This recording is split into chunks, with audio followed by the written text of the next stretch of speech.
Le film Into the Wild est un film du réalisateur Sean Penn sorti en 2007 et est une adaptation du livre du même nom de John Crocker, publié en 1996. Ces adaptations relatent l'histoire de Christopher McCandless, un étudiant américain qui a décidé de tout plaquer pour vivre seul dans les forêts d'Alaska, où il trouvera un refuge dans un bus abandonné et y découvre la vraie solitude, la compréhension de la nature et une sorte de paradis. Nous pouvons lier ce film au thème philosophique du bonheur et de la raison.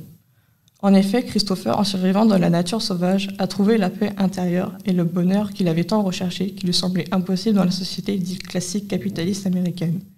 Tout d'abord, au début du film, nous pouvons voir que Christopher est malheureux dans le système conformiste et rationnel de sa vie actuelle, le fameux métro-boulot-dodo.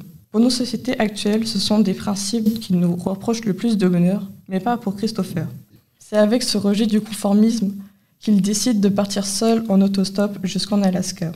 On peut dire que pour Christopher, le bonheur est une sorte de synonyme de liberté, dans la nature où il n'y avait pas de contraintes sociales et culturelles.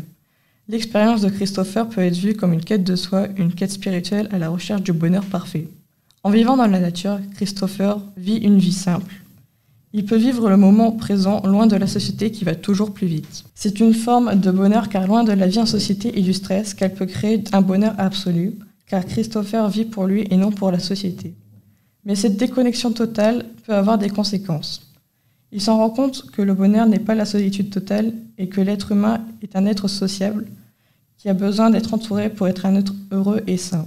Car seul, il fait face à la faim, à l'isolement et à la peur. Mais il n'a personne avec qui parler pour demander conseil, ce qui l'entraîne à la mort en mangeant une plante toxique pour l'homme.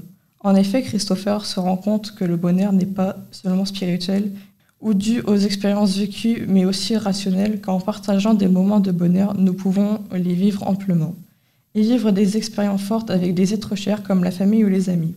Pour conclure, ce film nous montre que le bonheur n'est pas seulement rationnel et dicté par des principes de société conformiste, mais il est plutôt une quête intérieure qui se fait avec l'appréciation des petits moments présents, mais ce film montre aussi la face sombre de rejeter le bonheur rationnel, car en isolant toute forme de vie sociale, nous partons dans l'isolement, le danger, voire la mort. Le bonheur est donc une forme de balance d'équilibre entre solitude et relation, conformité et instinct.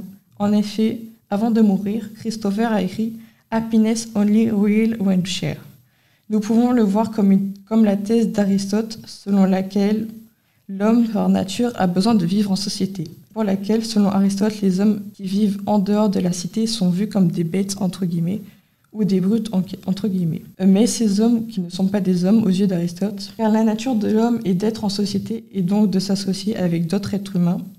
En effet, la finalité de l'homme est de vivre en société et donc de poursuivre le bonheur et de vivre le bonheur dans cette société.